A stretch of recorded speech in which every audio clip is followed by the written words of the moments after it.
بارگاہ حضور سرور کونین مالک کوثر شفیع معاشر سارے جہاں دستگیر زمان معصوم آمنہ احمد مجتبی مقصود کائنات مطلوب کائنات خانے کائنات حسن کائنات راحت کائنات سبب کائنات سبب ثبات کائنات حضور النور شافع یوم النشور مائے خوباں شہنشاہ حسین ظہر جمالہ امام الانبیاء صلی اللہ علیہ وسلم کے در دولت پر اپنی عقیدت و محبت خلوص اور چاہت کی نیاز پیش کرنے کے بعد قابل قدر بزرگوں دوستوں اور عزیز ساتھیوں السلام علیکم ورحمۃ اللہ وبرکاتہ۔ میں نے اب آپ کے سامنے قرآن مجید فرقان حمید سورہ عنکبوت میں سے کچھ کلمات خیر تلاوت کرنے کا شرف حاصل کیا۔ دعا ہے خالق ارض-و-سما میری زبان پر سچائی کا نور نصیب فرمائے، مجھے اور آپ کو سن سنا کر رب لم یزل ان پاکیزہ جملوں کی عملی تفسیر پڑھنے کی توفیق عطا فرما۔ ارشاد باری تعالیٰ ہے والذین جاہدوا فینا لنہدینہم سبلنا، اور وہ لوگ کہ جو ہمارے راستے میں جہاد کرتے ہیں، جہد کرتے ہیں، مشقت کرتے ہیں، لنہدینہم، تو ہم ضرور انہیں راستہ دکھا دیں گے، ہم ضرور انہیں اپنا راستہ عطا فرما دیتے ہیں۔ وَإِنَّ اللَّهَ لَمَعَ الْمُحْسِنِينَ، اور بے شک اللہ تعالیٰ احسان کرنے والوں کے ساتھ ہے۔ اب آبی قادر آج کا یہ پاکیزہ جمعۃ المبارک کا خطبہ بڑے خوبصورت عنوان سے ماخوذ ہے۔ عنوان ہے آج کا تصوف کا ارتقا اور ضرورت۔ یہ جو تصوف ہے، یہ جو معرفت کا حسن ہے، یہ کہاں سے نکلا، اس کا ماخذ کیا ہے اور یہ ضروری کیوں ہے؟ کیونکہ یہ ماہ مبارکہ، ماہ سفر المظفر، یہ اولیاء کاملین کے ساتھ خاص ہے، اور اس ماہ مبارکہ کے اندر کثرت سے اولیاء کاملین کا عرس مبارک بھی ہے، یوم وصال بھی ہے، اور یہی ماہ مبارکہ ہے کہ ایک حوالے سے اس کا اعلیٰ حضرت مجدد دین و ملت پشت عشق مصطفیٰ بریلی کے شاہ الشاہ امام احمد رضا خان تاجدار بریلی، آپ کی نسبت والا مہینہ بھی ہے، تو بہت ساری نسبتیں اولیاء کاملین کوئی حاصل ہے اس مہینے کو، لیکن اس سے قبل میں اولیاء کاملین کے بارگاہ سے قبل یہ جو راستہ ہے، یہ جو سلسلہ ہے، اس کی تعارف کے طور پہ آپ کو سمجھانا چاہتا ہوں کہ یہ جو کہ پرفتن دور ہے، اور اس طریقت کو، اس صوفیزم کو، معرفت کو لوگ یہ سمجھ بیٹھے ہیں کہ شاید یہ کوئی شریعت سے الگ تھلگ سلسلہ ہے، اور یہ بھی لوگ سمجھتے ہیں کہ شاید اس کی ضرورت بھی نہیں ہے، اور لوگ یہ بھی اعلامیہ طور پر کہتے ہیں کہ معاذ اللہ یہ تو شے کوئی نہیں، یعنی سرے سے انکار کر دیتے ہیں۔ تو آئیے اس پاکیزہ عنوان کا آغاز کرتے ہیں کہ تصوف کیا ہے۔ بولیے تصوف، تصوف در حقیقت اندر کی پاکیزگیوں کا نام ہے، یہ تزکیہ نفس کا نام ہے، یہ معرفت الہی کا نام ہے، یہ شریعت کے درخت کے اوپر لگنے والے پھل کا نام ہے۔ میں کوشش کر رہا ہوں اس کو اور آسان جملوں میں سمجھانے کی۔ اب اگر سمجھ آ گیا تو سبحان اللہ کہنا، سمجھ آ گئی تصوف کیا ہے۔ شیخ روحیم رحمۃ اللہ علیہ بزرگ گزرے، وہ فرماتے ہیں کہ تصوف اپنے آپ کو اللہ کی رضا اور اس کے ارادے کے مطابق ڈھال لینے کا نام ہے۔ تصوف کیا ہے؟ اپنے آپ کو رب کی رضا اور اس کے ارادے کے مطابق ڈھال لینے کا نام ہے۔ بظاہر سادے سے جملے ہیں، اب ذرا اور اس کو غور سے سنیں۔ آپ فرماتے ہیں کہ جیسا یار چاہتا ہے بندہ ویسا کرنے، اس چیز کا نام تصوف۔ سمجھ آئی؟ سبحان اللہ، یہ تصوف ہے۔ اور ایک بزرگ ہیں شیخ محی الدین ابن عربی رحمۃ اللہ علیہ، صوفیہ میں عظیم نام ہے، وہ فرماتے ہیں تصوف ظاہر و باطن میں آداب شریعت کے ساتھ تمسک کا نام ہے۔ تصوف کیا ہے؟ ظاہر ہو یا باطن، یہ در حقیقت شریعت کے ساتھ تمسک کا نام ہے۔ تمسک کہتے ہیں شریعت کے ساتھ جڑ جانے کا نام ہے۔ یعنی پہلے عرقیہ میں لوگ سمجھتے ہیں شاید رنگ برنگ کے کپڑے پہننے کا نام تصوف ہے، لوگ سمجھتے ہیں کہ شاید بڑے بڑے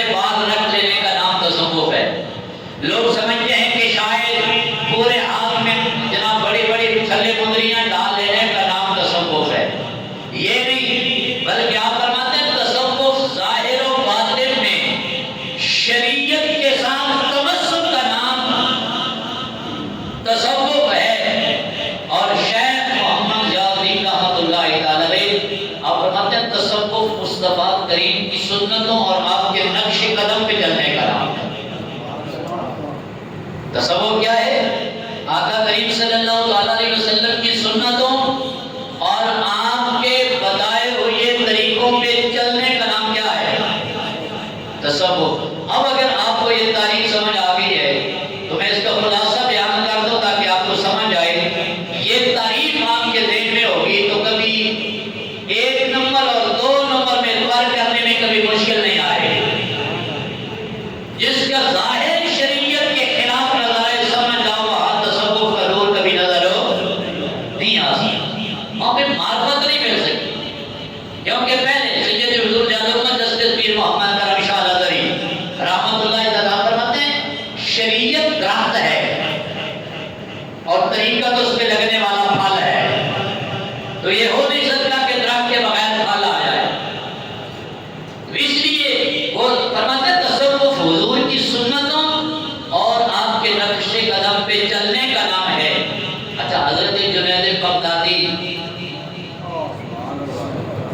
عالم تصوف کے امام، صوفیاء کے امام حضرت جنید بغدادی رحمت اللہ علیہ آپ فرماتے ہیں صوفی وہ ہے جس کا دل حضرت ابراہیم خلیل اللہ کی طرح دنیا کی محبت سے خالی ہو جائے۔ میں پھر دہرا رہا ہوں تاکہ آپ سمجھ کر سبحان اللہ کہہ سکیں۔ آپ فرماتے ہیں صوفی وہ ہے جس کا دل حضرت ابراہیم خلیل اللہ کی طرح دنیا کے محبت سے خالی ہو اور وہ ہر وقت اللہ کے حکم کو بجا لانے کے لیے تیار ہو کہ کوئی یار کا حکم آئے اور میں پہلے اس کے لیے تیار رہا۔ اور پھر اگر ماتے صوفی وہ ہے کہ جو حضرت تسلیم و رضا میں حضرت اسماعیل ذبیح اللہ کے نقش قدم پہ چل گیا۔ اب ہر بات پہ سبحان اللہ کہنی چاہیے آپ۔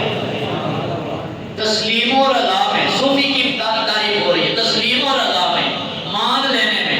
حضرت اسماعیل نے حضرت خلیل اللہ نے فرمایا تھا نا کہ بیٹا میں نے خواب دیکھا ہے تو میں رب کے نام پہ ذبح کر رہا ہوں، تو حضرت اسماعیل نے ایک لمحے میں یہ نہیں کہا کہ ابا جی باپ بھی بیٹے کے گلے پہ چھری چلاتے ہیں، آپ نے فوراً کہا یا ابا اے فرما تو مرصدہ جنوں میں انشاءاللہ من الصابرین۔ سوچتے کیوں ہو جو یار نے کہا ہے وہ کر دیجیے۔ تو جنید بغدادی فرماتے ہیں تصوفی وہ ہے جو تسلیم و رضا میں حضرت اسماعیل ذبیح اللہ کی طرح ہو، اور آپ فرماتے ہیں جو فقر میں حضرت عیسیٰ علیہ السلام کی طرح ہو، جو فقر میں حضرت عیسیٰ علیہ السلام کے نقش قدم پہ چلنے والا ہو، اور اس کا حزن حضرت داؤد جیسا ہو، اور اس کا شوق حضرت موسیٰ کلیم جیسا ہو۔ آپ سبحان اللہ کہہ رہا جو اب آپ کل درس پاک میں شامل تھے درس قرآن میں، تو کل میں نے وہ آیات کے ترجمہ تفسیر کیا ہے درس قرآن میں کہ حضرت موسیٰ کلیم کو رب نے فرمایا تھا کہ میرے کلیم جب فرعون سے نجات ملے گی، سمندر پار کر کے آئیں گے تو ہم آپ کو کوہ طور پہ بلائیں گے، نبوت بھی عطا کریں گے اور کتاب ہدایت بھی عطا فرمائیں گے۔ تو جب سمندر پار گئے تو جناب موسیٰ کلیم تڑپ رہے تھے کب وہ لمحے آئیں، ادھر سے فرعون سے نجات ملے، سمندر پار ہوں، اور وہ لمحے کب آئیں گے کہ رب مجھ سے کلام کر رہا ہوگا، موسیٰ اپنے جان سے کلام کر رہا ہوگا۔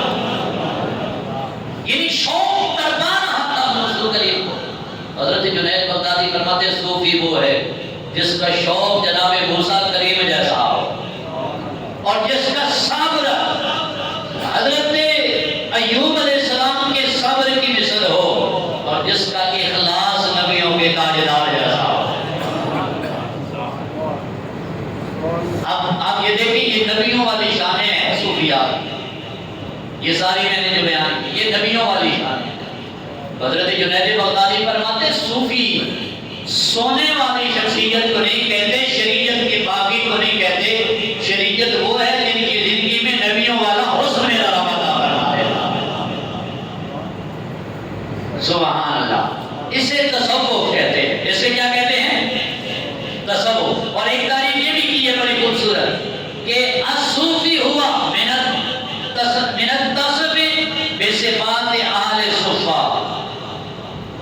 صوفی وہ ہے جو صفا یونیورسٹی کے صفات سے مزیہ ہو۔ آپ سمجھے نہیں، میں پھر اس کے سمجھا دیتا ہوں کیونکہ تھوڑے سے مشکل الفاظ ہیں، میں ترجمہ ساتھ ساتھ اس لیے رک کے کہا۔ صفا کے چبوترے پہ بیٹھ کر رسول اللہ سے دین پڑھنے والے میرے رسول کے صحابہ، ان کی بارگاہ سے جنہیں فیضان ملے اسے صوفی کہتے ہیں۔ یعنی ان اہل صفا جیسی صفات جیسے میرے رب عطا فرماتے اسے کیا کہتے ہیں؟ صوفی کہتے ہیں۔ سبحان اللہ۔ اب آئیے تصوف کا ارتقا، موضوع یاد رہے گا، آپ سبحان اللہ کہیں تاکہ آپ کی توجہ میری طرف جائے۔ تصوف کا اصل جو مرجع ہے نا یہ قرآن اور حدیث ہے۔ میں نے پہلے اس لیے بتا دیا تھا کہ لوگ یہ سمجھتے ہیں کہ شاید شریعت سے بغاوت کا نام تصوف ہے، بے نمازی کا نام تصوف ہے، شاید لوگ سمجھتے ہیں کہ شاید یہ دین سے عاری آدمی لوگوں کا نام تصوف ہے۔ نہیں، قرآن اور حدیث یعنی رسول اللہ کی سنت سے یہ نکالا گیا ہے۔ لہذا تصوف کے علم میں مذکور جو مقامات اور احوال ہیں وہ سارے کے سارے قرآن مجید سے ماخوذ ہیں۔ یعنی تصوف کے جتنے راستے ہیں، جتنے طریقے ہیں، جتنے احوال ہیں، معرفت کے جتنے سلسلے ہیں، وہ سارے کے سارے کہاں سے لیے گئے ہیں؟ بولیے کہاں سے لیے گئے ہیں؟ تاکہ کوئی آپ کو یوٹیوبر آپ کے دماغ کو یہ نہ کہے کہ کن صوفیات کی بات کرتے ہو، کن اولیاء کی بات کرتے ہو۔ آپ انہیں کہنا ہم ان صوفیات کی بات کرتے ہیں جنہوں نے زندگی کا ڈھانگا رکھ کے قرآن سے سیکھا ہے۔ سبحان اللہ۔ اچھا، اولیاء یعنی تصوف کے جتنے مقامات اور آباد ہیں یہ سارے کے سارے کہاں سے نکل گئے ہیں؟ قرآن مجید سے۔ بولیے کہاں سے؟ اس لیے یہ جو مراقبہ، محاسبہ، توبہ، رجوع اللہ، محبت، توکل، تسلیم و رضا، زہد، صبر و ایثار، صدق، مجاہدہ اور اپنے نفس کی مخالفت اور اپنے نفس کو ریاض کے نام پہ فدا کر دینا، یہ ساری چیزیں رب کے قرآن میں شامل ہیں۔ یہ ساری تعلیمات کہاں سے نکالی گئی ہیں؟ بولیے کہاں سے نکالی گئی ہیں؟ یہ سبق ہے، میں نے آپ کو یاد کروانا ہے، یاد نہیں ہوگا تو اس وقت تک میں نے چھوڑنا کوئی نہیں ہے۔ یہ سارے تصوف کے راستے کہاں سے لیے گئے ہیں؟ سبحان اللہ۔ اچھا، اس سے آگے چلیں کہ یہ در حقیقت مقام احسان ہے۔ یہ مقام کیا ہے؟ پھر بولیے مقام۔ تین درجے ہیں دین مدین کے، ایک ہے ایمان، ایک ہے اسلام، ایک ہے احسان۔ اتنا یاد رہے گا، یہ حدیث جبریل سے نکالا گیا سبق ہے۔ میں نے کہا تصوف قرآن اور سنت سے ماخذ ہے، اس سے نکالا گیا ہے۔ اور حدیث جبریل کیا ہے؟ امیر المومنین حضرت سیدنا فاروق اعظم رضی اللہ تعالیٰ عنہ حدیث کے راوی ہیں۔ آپ فرماتے ہیں ہم رسول اللہ کے دربار میں حاضر ہیں کہ ہم دیکھتے ہیں کہ ایک ایسا مسافر آتا ہے کہ جس کے تن پہ بڑے خوبصورت کپڑے ہیں، جس کے بال بڑے خوبصورت ہیں اور کوئی تھکاوٹ کے آثار بھی نہیں ہیں۔ وہ آتے ہیں اور آتی بڑی بے تکلفی کے ساتھ حضور جانا تشریف فرما ہے تو وہ حضور کے سامنے دو زانو ہو کے بیٹھ گیا اور اپنے ہاتھ رسول اللہ کے مبارک رانوں پہ رکھ دیے۔ چلو صرف لذت کے لیے آپ سبحان اللہ کرو، یہ تصور ملا حضور کے مبارک رانوں پر ہاتھ رکھے۔ امیر المومنین فاروق اعظم فرماتے ہیں کہ ہم نے دیکھا کہ وہ حضور سے گفتگو شروع کی اور عرض کرتے ہیں یا رسول اللہ مجھے بتائیں دین کیا ہے؟ تو سرکار نے ارشاد فرمایا دین یہ ہے کہ تو رب کی توحید پہ ایمان لے آئے، اللہ کی توحید پہ ایمان لے آئے، انبیاء کی رسالت پہ ایمان لے آئے، آسمانی کتابوں پر یہ جو بنیادی عقائد ہے توحید، رسالت، ملائکہ، آسمانی کتابیں اور روز آخرت۔ حضور نے فرمایا دین یہ ہے کہ توحید، رسالت، ملائکہ، آسمانی کتابیں اور روز آخرت، ان پر کیا لے آئے؟ ایمان۔ ان پر کیا لے آئے؟ ایمان۔ یہ دین ہے۔ حضرت فاروق اعظم فرماتے ہیں کہ وہ شخص سامنے بیٹھنے والا کہنے لگا صدقت یا رسول اللہ، حضور آپ نے صحیح فرمایا۔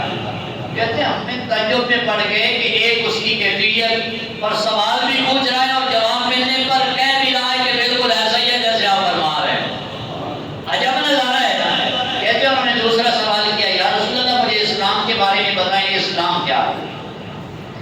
آقا کریم صلی اللہ علیہ وسلم نے ارشاد فرمایا کلمہ شہادت، تو گواہی دے کہ اللہ ایک ہے، اس کے علاوہ کوئی معبود نہیں، اور محمد رسول اللہ صلی اللہ علیہ وسلم اس کے رسول ہیں۔ نماز قائم کر، زکوٰۃ ادا کر، اور اللہ استطاعت عطا کرے تو حج ادا کر اور رمضان کے روزے رکھ۔ یہ جو ارکان اسلام ہیں، کلمہ، نماز، روزہ، حج، اور بڑا اہم ہو رہا ہے۔ آپ سبحان اللہ کہ میری طرف توجہ کریں۔ اب دو باتیں سمجھ آ گئی۔ دین کیا ہے؟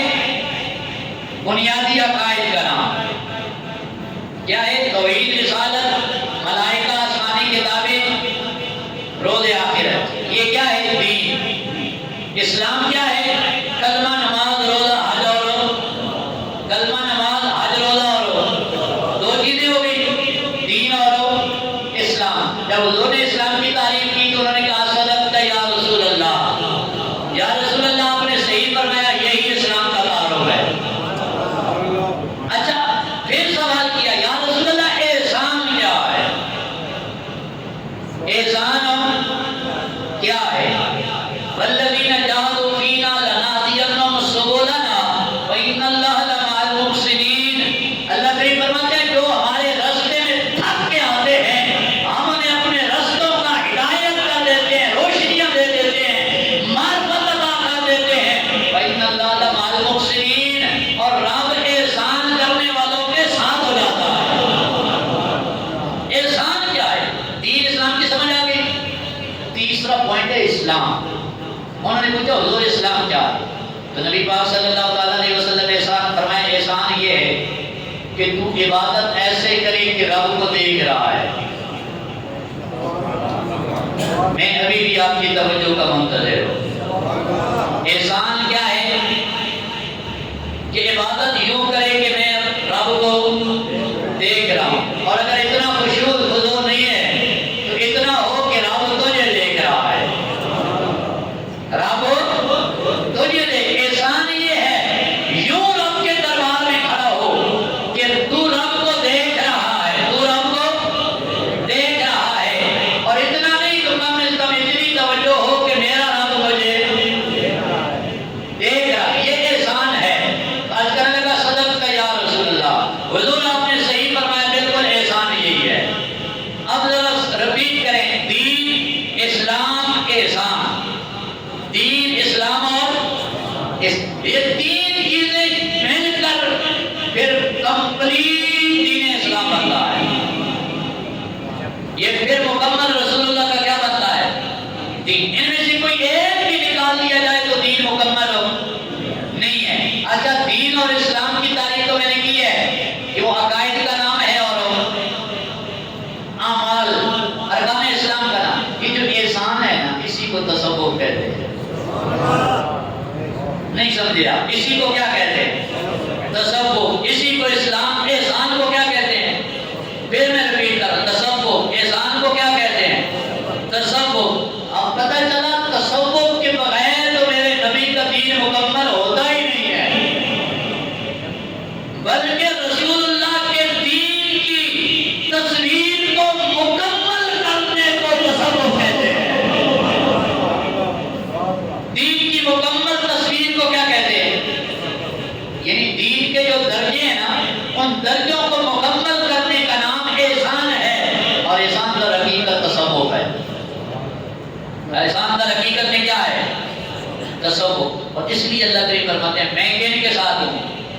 احسان کرنے والوں کے ساتھ۔ اب اور قریب آگے موضوع سمجھانے میں، اللہ کن کے ساتھ ہے؟ احسان کرنے والوں کے ساتھ۔ بولیے اللہ کن کے ساتھ ہے؟ احسان کرنے والے، اور احسان کرنے والے اولیاء ہیں۔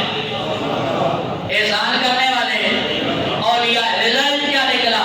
رب کریم فرماتے ہیں دین بھی ہے، اسلام بھی ہے، پر میں دادا علی کے ساتھ ہوں، میرے علی کے ساتھ ہوں، غوث جلی کے ساتھ ہوں،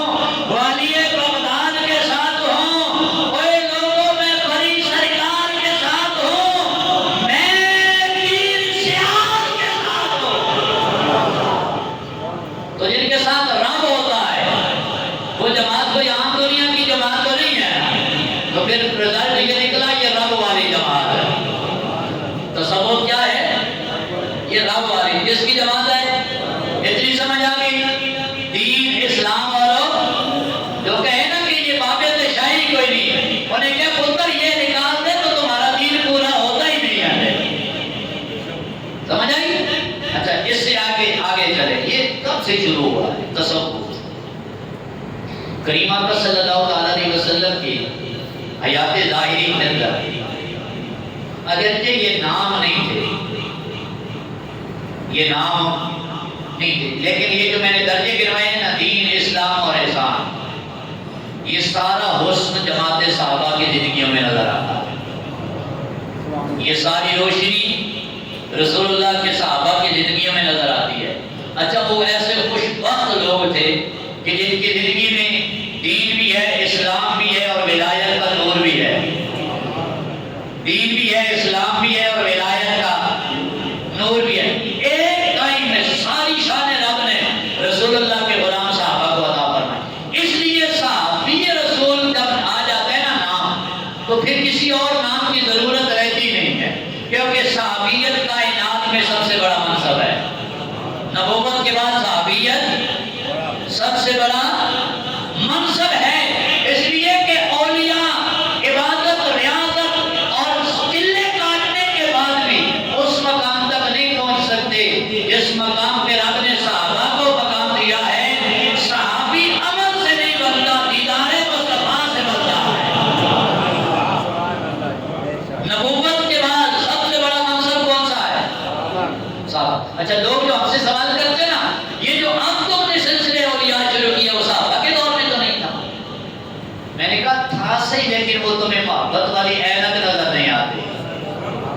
اچھا، میں اس کے آگے پھر وضاحت بھی کروں گا کہ جو زمانہ گزرتا گیا اور یہ جو مقدس جماعت ہے نا صحابہ کی، یہ اصحاب فضیلت دنیا سے رخصت ہونے لگے، اعمال میں کمی ہونے لگی، فتنوں کا دور شروع ہو گیا، فتنے زیادہ ہونے لگے، بدعات کا آغاز ہو گیا، بدعملیاں زیادہ ہونے لگی۔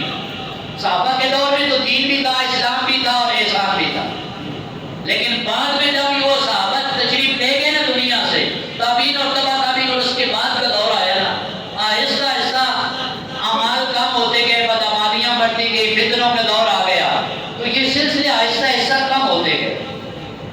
لیکن رب کریم نے دین تو کامل رکھنا ہے نا۔ اليوم اکملت لکم دینکم واتممت علیکم نعمتی ورضیت لکم الاسلام دینا۔ دین مکمل ہے، قیامت تک مکمل رہے گا۔ اچھا، رب نے اس دین کو مکمل کرنے کا پھر آگے سلسلہ کیا چلایا؟ یہ جو دین تھا نا، دین، اس کے لیے پروردگار عالم نے عقیدہ اسلامیہ کے تحفظ کے لیے رب نے اپنے بندوں کا انتخاب فرمایا۔ عقیدہ ایمان، یہ جو عقیدہ اسلامیہ ہے، یعنی دین کے تحفظ کے لیے رب نے اپنے کچھ بندوں کا انتخاب کیا اور وہ امت کے امام بنے، جیسے امام ابو الحسن اشعری اور امام ابو منصور ماتریدی۔ اس طرح کے کچھ ائمہ کرام ہیں جنہوں نے عقیدہ اسلام کیا تھا، توحید، رسالت، ملائکہ، آسمانی کتابیں، روز آخرت، ان عقائد پہ ساری زندگی پہرا دیا۔ سمجھ آ گئی؟ اچھا، کچھ لوگ وہ ہیں جن کو رب نے اپنی بارگاہ کے لیے جس کا انتخاب کیا ہے، کس کے لیے؟ کہ اسلام کی آبیاری کے لیے، اسلام کو مکمل رکھنے کے لیے۔ رب کریم نے نا شریعت کے احکام کو فقہ اور اصول فقہ کی کتابوں میں ان کو کیا ہے شکل میں دینے کے لیے رب نے اپنے کچھ بندوں کا انتخاب کیا، جنہیں ہم ائمہ اربعہ کہتے ہیں۔ ائمہ اربعہ فقہا کے امام ہیں، جو فقہ کے، ان میں سے 4 بڑے امام ہیں اور تیسرا درجہ ہے احسان کا۔ اب دین مکمل ہو رہا ہے، سبحان اللہ پہلے کے طرف، میں پھر موضوع کی طرف آ رہا ہوں۔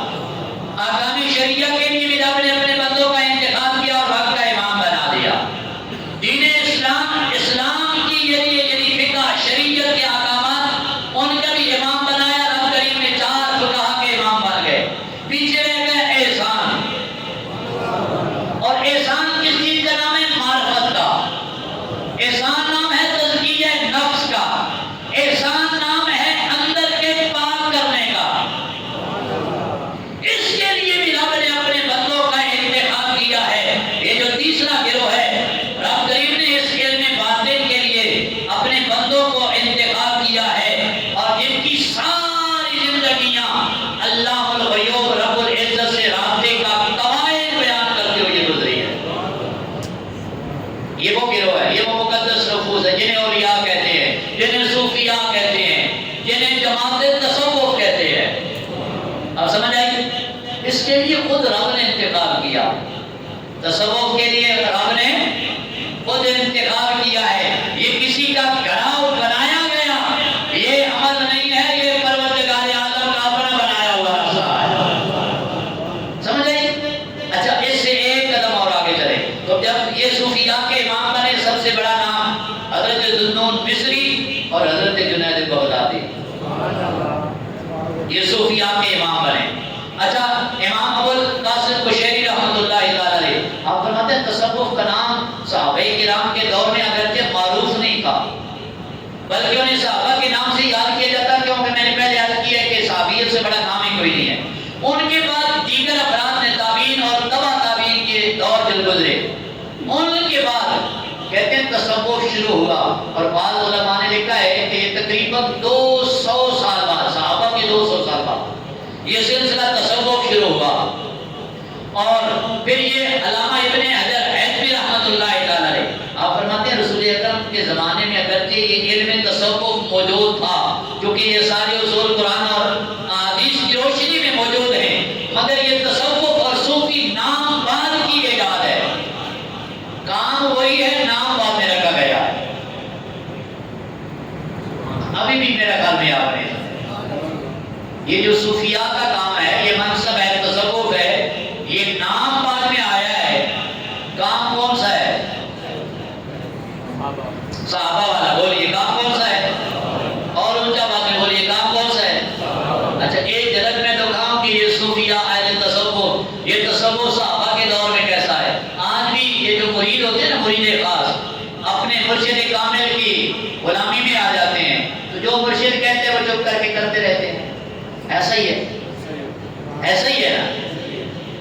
یہی تصوف کی روشنی اگر دیکھنی ہے تو سیدنا صدیق اکبر جلوہ گار ہوتے ہیں، اور مسجد نبی کا پاکیزہ ماحول ہے، میرے رسول ممبر شریف پہ خطبہ ارشاد فرما رہے ہیں، اور خطبہ ارشاد فرماتے ہوئے بنی اسرائیل کے علماء کا ذکر آیا، اور اتفاق کے کیا ہے کہ اس وقت زبان قدس پہ جو جملے تھے فرما رہے تھے، روز اجلس بیٹھ جائیے، اجلس بیٹھ جائیے۔ سیدنا صدیق اکبر نے ایک پاؤں مسجد نبی شریف کے دروازے سے اندر، ایک چوکھٹ سے باہر، کان میں آواز پڑ گئی اجلس بیٹھ جائیے، صدیق اکبر وہیں پہ بیٹھ گئے۔ اب پوری توجہ آپ کی درکار ہے، تصوف اس دور کی ایجاد نہیں ہے، یہ ابو بکر و عمر کی زندگیوں سے آئی ہوئی روشنی ہے۔ صدیق اکبر وہیں پہ بیٹھ گئے، ایک پاؤں ان کا دروازے سے اندر، ایک باہر۔ محفل ختم ہوئی، صحابہ کہنے لگے صدیق اکبر بڑے دانا آدمی ہیں، صاحب عقل آدمی ہیں، صاحب علم آدمی ہیں، صاحب ادب آدمی ہیں، یہ کیا کیا ہے؟ ایک پاؤں اندر ایک باہر۔ آپ نے فرمایا آج صدیق باہر والا پاؤں اگر اندر رکھتا نا، صدیق کی ساری متاع لٹ جاتی، کیونکہ یار نے کہہ دیا تھا بیٹھ جا۔ صدیق آگے جاتا تو رسول اللہ کے دربار کی بے ادبی تھی، بے ادبی۔ یہ ہے تصوف جو دور صحابہ سے ملا، سبحان اللہ۔ اب اگر بات سمجھ آئی ہے تو سبحان اللہ کرو۔ اچھا آج جو صوفیاء اولیاء کاملین کی خدمت کے لیے مختلف کاموں میں لگ جاتے ہیں، کوئی بکریاں سنبھال رہے ہوتے ہیں، کوئی وہ بابا سلطان کی نظر آئے بیٹھا ہے، وہ پورا سال اپنے بزرگوں کا بیت سنبھالتے ہیں، سال کے بعد اس مبارک پہ لے جاتے ہیں۔ اچھا لوگ سمجھتے ہیں کہ شاید یہ کوئی فالتو کام ہے، اس دور کی شاید کوئی کسی جہالت کا نام ہے، معاذ اللہ۔ حضرت ابو ذر غفاری صحابی رسول ہے، سبحان اللہ کہے۔ حضرت ابو ذر غفاری یہ مدینہ پاک میں علماء لکھتے ہیں رسول اللہ کی بکریاں اور اونٹنیاں چرایا کرتے تھے، یہ رسول اللہ کی اونٹنیاں چرایا کرتے تھے ابو ذر غفاری۔ سن تخت ہزارے دی لوڑ کوئی نہیں، نالے کے لگے شاعر بغور میں نال، اسی اپنی بال کے سینک دیا، سانوں کے لگے کسے اور دے نال۔ کوئی اور کام نہیں، کوئی عمل، رسول اللہ کی اونٹنیاں چلا رہے ہیں، بکریاں چلا رہے ہیں، اور یہی زندگی کا معمول ہے، کوئی چلے نہیں، کوئی اور کام نہیں۔ اس لیے اولیاء کاملین کی خدمت میں رہنے والے ان کے غلام پریشان نہ ہوا کریں کہ شاید کوئی یہ فالتو کام ہے، اس کا فائدہ کوئی نہیں ہے۔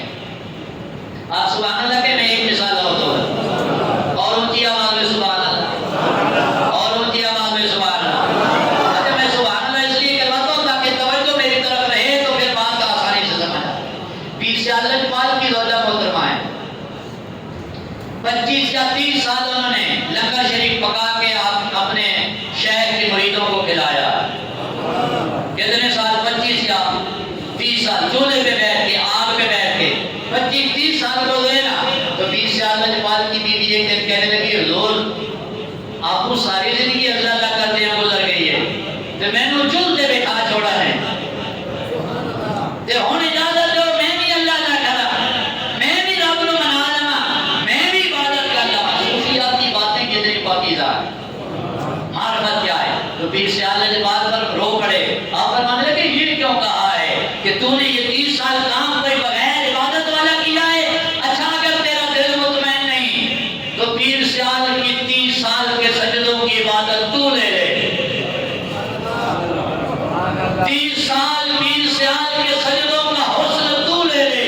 اور جب 30 سال تو نے چولہے پہ بیٹھ کے لنگر بنا کے کھلایا ہے نا مخلوق کے خدا، وہ سلام مجھے دے دے، میں سودا کرنے کے لیے تیار ہوں. یہ ہے تصوف. سبحان اللہ کہنا یہ ہے تصوف. کہ تصوف یہ ہے خوبصورت. اچھا تصوف اسلامی کے کچھ بنیادی اصول بھی ہیں. میں پھر اپنے موضوع کی طرف آ رہا ہوں. آپ سبحان اللہ کہتے لوگ یہ سمجھتے ہیں کہ شاید یہ شریعت سے بغاوت کا نام معذلہ تصوف ہے. شریعت کے اصولوں میں پہلا بنیادی اصول یہ ہے جو رب نے حکم دیا ہے وہی کرنا ہے. جو رب نے حکم دیا ہے وہی کرنا ہے. دوسرا اصول یہ ہے جس سے رب نے روک دیا ہے وہ کبھی کرنا. تیسرا اصول کیا ہے؟ سنت رسول سے تمسک، سنت رسول سے جڑ جانا. یعنی کوئی ایک سنت بھی زندگی میں رہنے نہ پائے. اور پھر میں واپس لے چلتا ہوں صحابہ کا دور. سبحان اللہ. کریم آقا صلی اللہ تعالیٰ علیہ وسلم کھڑے ہیں، صحابہ بھی کھڑے ہیں. حضور بیٹھے تو صحابہ نے پوچھا نہیں حضور کیوں بیٹھ گئے؟ فوراً صحابہ بھی بیٹھ گئے. یار بیٹھ گئے ہیں تو نوکروں کو بھی بیٹھ جانا چاہیے. سنت رسول تمسک. تصوف کیا ہے؟ میرے رسول پاک نے نالین مبارک پہنے ہوئے ہیں. اچانک حضور نالین مبارک اتارتے ہیں تو فوراً صحابہ نے بھی اپنے نالین جوتے اتار دیے.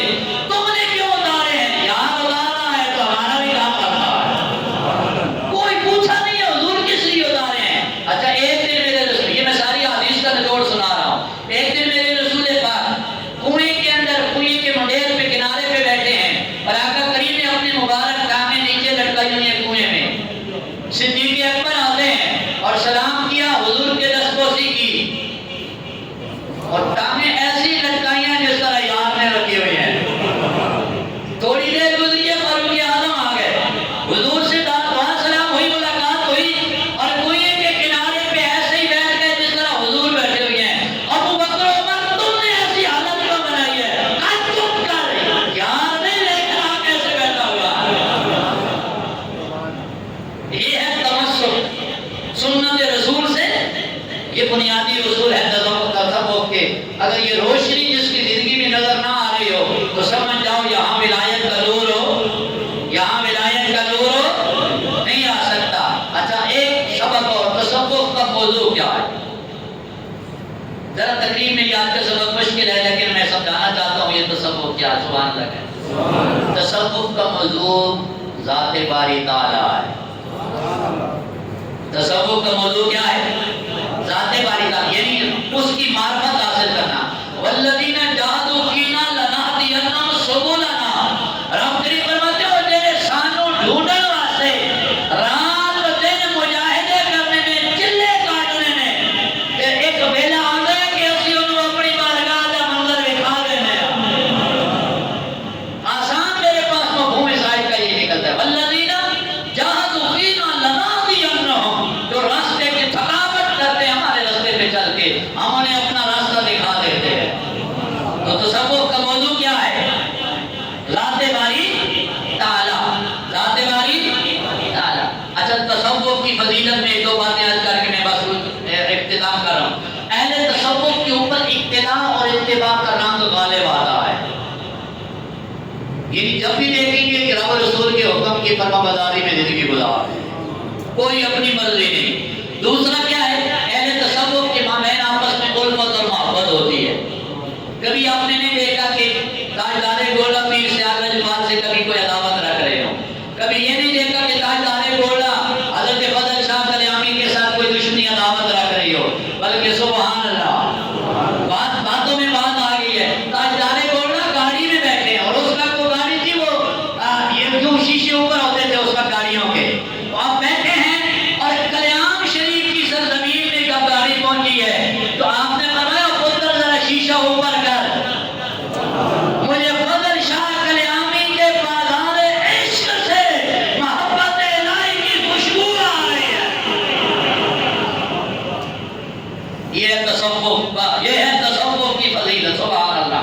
اور تیسرا کیا؟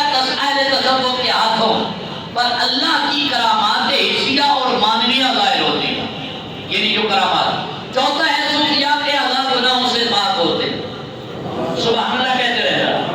پانچواں کیا ہے؟ صوفیاء ایمانیات اور عقائد میں پختہ ترقی کر کے مقام احسان تک پہنچ جاتے ہیں۔ یاد آیا پیچھے مڑ کر دے رہا، مقام احسان، مقام احسان انہیں نصیب ہو جاتا ہے۔ اور چھٹی، صوفیاء کرام کو عالم روحانی کا کشف عطا ہوتا ہے اور وہ عالم ملکوت اور جبروت تک رسائی انہیں نصیب ہو جاتی ہے۔ اب مجھے وقت آگے نہیں لے کے جانے جا رہا کہ میں بتاؤں کہ عالم ملکوت کیا ہے، جبروت کیا ہے۔ یعنی بیٹھے زمین پہ ہوتے ہیں، لوہے محفوظ پہ چلنے والے، قلم کی حرکت کو بھی دیکھ رہے ہوتے ہیں، لکھائی کو بھی دیکھ رہے ہوتے ہیں۔ سبحان اللہ کہہ رہا۔ اور اس بس آخر میں بس یہ اس پر اختتام کرتا چلوں، بہت ساری باتیں میں انشاءاللہ کچھ وقت ملا تو میں پھر انشاءاللہ کبھی اس پر اور تھوڑی بات کریں گے، روشنی ڈالیں گے۔ آپ سبحان اللہ کہہ رہا۔ بہت سارے موضوع میں نے چھوڑ دیے، اختتام اس پہ امام غزالی کی باتیں کر رہا ہوں۔ امام غزالی سبحان اللہ، یہ پہلے یہ اسلام کے امام بنے ہیں، شریعت اور طریقت کے۔ امام غزالی فرماتے ہیں مجھے علم یقین حاصل ہو گیا کہ صوفیاء کرام ہی کی راہ اصل وہ راستہ ہے جس راستے پہ چل کے رب ملتا ہے۔ امام غزالی فرماتے ہیں مجھے یہ یقین کامل ہو گیا، اولیاء ہی وہ ہستیاں ہیں جن کے رستوں پہ چلنے والے کو کون مل جاتا ہے۔ اگر آپ کا دماغ حاضر ہو تو پچھلے جمعے میں نے اپنی بات ختم کی تھی کہ انسان کے دل کا مقام عرش ہے اور عبادت کے ساتھ اسے 50,000 سال چاہیے اس مقام تک پہنچتے ہوئے، لیکن 50,000 کی زندگی انسان کی ہے نہیں۔ حضور کیا کریں؟ کسی ولی کامل کی نظر کے سامنے ایک لمحے میں تجھے 50,000 سال کا سفر کروا دیں گے۔ امام غزالی فرماتے ہیں مجھے علم یقین ہو گیا، صوفیاء کا راستہ در حقیقت اللہ والا راستہ ہے۔ اور آگے آپ کیا فرماتے ہیں؟ آپ فرماتے ہیں ان کا راستہ حق کا راستہ ہے، اخلاق ان کے پاکیزہ، بلکہ آپ فرماتے ہیں اگر تمام عقل والوں کو جمع کیا جائے، تمام عقل والوں کو جمع کیا جائے اور تمام حکماء کی حکمت کو جمع کیا جائے اور تمام شریعت کے اسرار و رموز سمجھنے والے علماء کے علم کو جمع کیا جائے، وہ سارے مل کر کوشش کریں کہ صوفیاء سے بہتر اخلاق اور راستہ لے آئیں۔ علماء، حکماء اور کیا ہے صاحب دانا، یہ سارے مل کے وہ والا کام نہیں کر سکتے جو حضرت بابا فرید کر گیا ہے۔ سبحان اللہ کہہ رہا۔ اور کیوں؟ آپ فرماتے ہیں کیونکہ اہل تصوف کے تمام حرکات و سکنات ان کا ظاہر و باطن مشکات نبوت کے نور سے منور ہوتا ہے۔ اولیاء کاملین، اس لیے کوئی علماء، کوئی علم، کوئی دانا، کوئی حکماء، کوئی محقق، کوئی مدبر، کوئی سائنسدان ان کے علم کو نہیں پہنچ سکتا۔ کیوں؟ وہ فرماتے ہیں کہ اولیاء کا ظاہر اور باطن مشکات نبوت کے نور سے منور ہوتا ہے۔ پتہ نہیں میں آپ کو کہاں تک لے گیا، مشکات نبوت کے نور سے جہاں وہی خدا نازل ہو اور مدینے والے آقا کا نور وہی خدا سے منور ہو، ولی اپنے مرید کو پکڑ کے اس نور کی روشنی میں لے جاتا ہے۔ سبحان اللہ کہہ رہا۔ اور آپ فرماتے ہیں نبوت کے نور سے بڑھ کر اس دنیا میں کوئی نور نہیں اور جو روشنی دے سکے، بلکہ آپ فرماتے ہیں اس سے اعلیٰ نور نبوت سے اعلیٰ کائنات میں کوئی فیضان،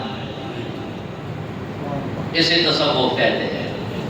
بس یہ سبق یاد رکھنا، تصوف سمجھ آئیے کتنی پاکیزگیوں کا نام ہے، یہ قرآن اور حدیث سے نکالا گیا ہے، یہ رسول اللہ کی جماعت صحابہ کی اداؤں سے نکالا گیا ایک سبق ہے۔ یہ من کو پاک کرنے کا، یہ تن کو پاک کرنے کا، یہ دنیا بھی آباد کرنے کا نام ہے اور قبر بھی آباد کرنے کا نام ہے اور حشر بھی آباد کرنے کا نام ہے۔ انشاءاللہ زندگی رہی، اللہ کریم نے سانسوں کی مہلت عطا فرمائی، آنے والا جمعہ اس سے آگے شروع کریں گے۔ بہت ساری روز کی باتیں ہیں، اگر یہ سبق یاد رہ گیا تو انشاءاللہ آنے والی نسلوں کو بھی کوئی مرزا جیلمی جیسا گمراہ نہیں کر پائے گا۔